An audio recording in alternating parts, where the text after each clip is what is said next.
Olá Piracicaba, olá região, estamos dando início a mais um programa Piracicaba em Destaque. O destaque hoje, convidamos um escritor, um colega, um rotariano aqui de Piracicaba, que inclusive já fez parte do clube onde eu fui presidente, o Rotary Clube Piracicaba Paulista, que é o Leonardo Carvalho. Ele escreveu o livro O Alumiado. Vocês vão, a partir de agora, conhecer um pouco dessa história, um pouco do livro, um pouco do Leonardo, para quem ainda não conhece. Leonardo, é um prazer recebê-lo aqui no Piracicaba em Destaque, viu? Eu agradeço todo esse momento, principalmente o convite para estar aqui com você. E vamos falar um pouco, inicialmente, da sua vida, né? Você, Sim. como profissional, faz o quê? Já falei aqui do Rotary, fala um pouquinho do... Bacana. Bom, Leonardo Carvalho, trabalho aqui em Piracicaba, na CNH Industrial, Certo. conhecido como a Case. Conhecido como Case. Como Case. Eu sou engenheiro de produto, desenvolvimento das máquinas agrícolas, especificamente das colhedoras de cana. Trabalho com maior enfoque na cabine. Por quê? Porque minha formação inicial é de design de produto. Sim. Então eu tenho uma carreira... Aquelas cabines com ar-condicionado, Isso. Direção hidráulica, mais parece um carro de luxo do que um trator. É essa linha, exatamente. É bem por aí. Eu sou responsável por ela. É, legal. E aí o nosso trabalho é justamente esse, preparar a ergonomia e o conforto deles lá. Sim, uma cadeira bem Isso. confortável, um banco, né? Um banco, né? E eu tenho uma experiência trabalhando em várias regiões, trabalhei com empresa de ônibus, trabalhei com empresa de transformação de ambulância e também na Iveco Caminhões em Minas. E de lá eu vim parar aqui em Piracicaba. Em Piracicaba, que está há quanto tempo aqui? Aqui em Piracicaba nós estamos há 12 anos. Então já é quase piracicabano. Já. Praticamente. Mas caipira não deixou de ser, né? Não, Leonardo? caipira de Porque coração. o livro aqui, O Alumiado, de Leonardo Carvalho, A Santa Desatadora de Nós, uma história do interior paulista, né? Correto. E o interior paulista é caipira Totalmente. na essência, né? Na sua essência. Não é só Piracicaba que é o caipiracicabano, né? Não. Todo o interior de São Paulo tem um caipira, né? Nós é que puxamos um pouco mais o R, né? É verdade. Mas eu digo que é para poder se aproximar dos americanos, né? Aí dá um pouquinho de... É a influência norte-americana. aqui É em isso aí. Piracicaba. Os metodistas começaram no Brasil em Piracicaba, né? Miss Martha Watts, e aí vai, né? É O isso colégio da Unimep, o colégio piracicabano, também tiveram influência, né? Toda essa miscigenação, na verdade, é o mote da história. Ah, é? Sim, porque... Mas fala um pouco dessa história, então. Então, a história do Alumiado surgiu por um desejo pessoal, e como eu falei, eu fui designer no passado, eu tenho uma veia artística guardada, Sim. que ficou um pouco separada e agora voltou. Aflorou. Tem hora que o engenheiro aparece mais, tem hora que a veia artística fica numa guerra interna. Eu tive que fazer uma guerra e falei assim, não, agora é hora de eu fazer, extravasar, né? Certo. E eu sinto saudade do movimento caipira. Estou acreditando, estou pensando que nós estamos perdendo o sotaque. Ah, isso é verdade. Nossa região, eu trago a região de Sorocaba, né? Toda a minha família lá em Tatuí, Itapetininga. Sim. E assim como o piracicabano, ele tem esse enfoque desse jeitão de falar, esse modo comum de vivenciar. O livro traz isso. Ele traz essa vivência, esse jeito caipira, e é inspirado num período de 1880 a 1940, na vida de um homem que existiu na região de Tatuí, onde é o epicentro da história. Que o nome dele é? Chico Pereira. Chico Pereira. Esse Exato. é o personagem Esse principal. é o protagonista. É um protagonista que muitas vezes ele passa na lateral da história, mas ele é o protagonista porque todo livro baseia nele e na onde ele passa. Certo. Né? E ele é um caixeiro viajante, pelo jeito, aqui? Não, capa, aí é que é o essa mala interessante. aqui. Pois é, ele é um professor e ele dava aula na zona rural, porque naquela época ele não havia escolas ainda formadas. E ele, por um desejo pessoal, ainda uma formação muito católica, muito religiosa, ele ia ensinar a Bíblia na zona rural, onde não tinha escola, porque as crianças não podiam se deslocar para a cidade. É isso, por isso que ele está com essa mala. Então, exatamente. Ele viajava para cá, viajava para lá, levava o conhecimento. Levava o conhecimento.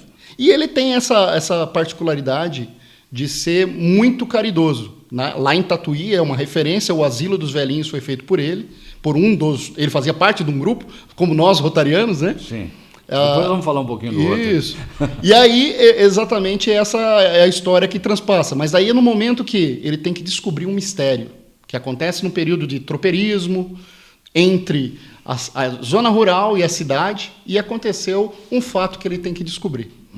E esse mistério perpassa, ele descobre alguns bandoleiros no caminho e vai até o final do livro. Só lendo o livro mesmo. Só lendo o livro. A gente não vai contar um pouquinho mais de detalhe aí, não. Senão até acaba a graça, né? Exatamente.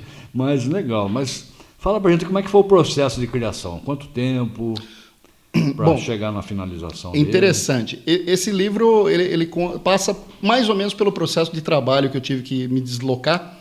Eu estive um tempo em Minas Gerais, fiquei 6 anos lá. E lá também tem essa veia muito forte sertanista. Sim. Né? Eu estive em 7 Lagoas. E durante as minhas viagens, eu escrevia no caderno. E eu guardei isso. Foram praticamente em pesquisa 10 anos. Então existem fatos reais, onde você pega na 3ª ou 4ª folha, existe todo um prólogo que mostra o que acontecia aqui na região. Né?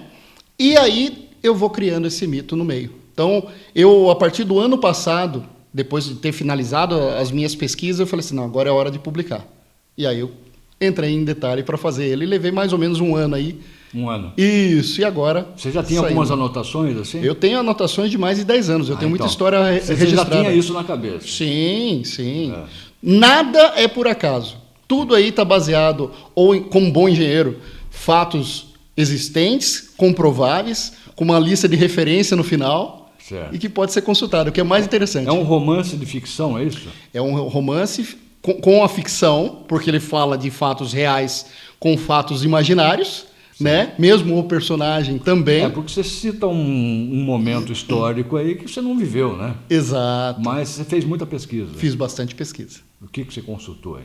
Muito bem, eu entrei dentro da pesquisa, mesmo na Unicamp, no CAPES, sobre o histórico da cultura caipira, como era o movimento, como eles se alimentavam, como que eles trabalhavam na zona rural, como que era o movimento do tropeirismo, como eu falei, lá de Sorocaba. 1800 e quanto o início? 80. 1880. Isso. Época do Império ainda. Época do Império. Na verdade, é um roubo da joia de Dom Pedro. Dom Pedro II. Exatamente, que ele passa na região. Entendi.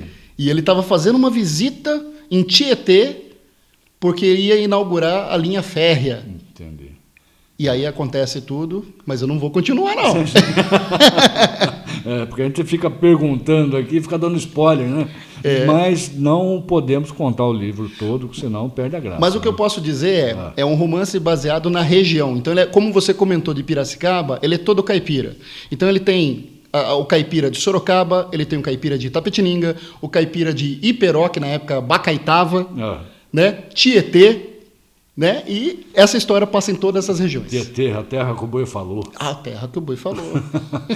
Tem uma história boa, quando falam de Tietê, eu me lembro aqui, diz que em Tietê todo mundo tinha apelido. Não sei se continua essa tradição lá ainda, né? E mudou uma pessoa para Tietê e ficou preocupado. Ele falou, não vou sair de casa para não pegar apelido. Mas todo dia, final de tarde, tipo 18 horas, assim, ele abria a janela, dava uma olhadinha e fechava. Um belo dia tinha uma pessoa embaixo esperando. Na hora que ele abriu, ele falou, boa tarde, seu cuco. Boa! Para quem não conhece o reloginho, o cuco abre a portinha e o cuco sai. Né? É isso aí. Deixa eu fazer um fato relevante que eu comentei com você. Não. Uma coisa interessante desse livro é que toda vez que eu remeto sobre essa história do passado, das histórias das fazendas, do tropeirismo, todo mundo que eu converso vem trazer a sua própria história. Sim. E é esse que é o objetivo, a gente relembrar disso para mostrar para os nossos filhos e continuar, como eu falei, para ter esse gostinho caipira. Legal. Então, aquela história que você comentou sobre a sua família aqui, Sim. Própria Piracicaba respira muito isso, esse é o intuito desse livro. E está conseguindo, porque em pouco tempo que nós conversamos ali, eu já falei muito da história da família, uma série de coisas, né, Leonardo? Mas você fez o lançamento em Tatuí já? Eu fiz um pré-lançamento, ele não foi lançado oficialmente, né, porque a intenção era apresentar, porque houve um encontro de escritores em Tatuí, como toda a minha família, a região é de Tatuí, e a origem é dele lá, eu achei justo ele começar o caminho lá. E em Piracicaba? Em Piracicaba vai ser no dia 23 de maio. Então, próximo sábado, às 6 horas da tarde, no Instituto Beatriz Algodoal. Muito bom, muito bom. Para quem queira adquirir um livro desse, como é que ele deve proceder? Muito bem, eu estou presente nas redes sociais, tanto no Facebook como no Instagram. Pode me chamar. Vamos deixar aqui, fala aí. Vamos lá. Gente, o João já vai colocar embaixo, né, João? É Leonardo Carvalho 898, vai me achar no Instagram. Ou pode achar os livros na editora Uiclap, como está escrito aí embaixo do livro, Tá. né? Na Wiclap, Wiclap. ou na Amazon. Na Amazon também é disponível, Também. já está disponível. Maravilha, então, Leonardo. Eu gostaria que você, antes de encerrarmos, né, falar um pouquinho de Rotary. Você foi presidente em que ano?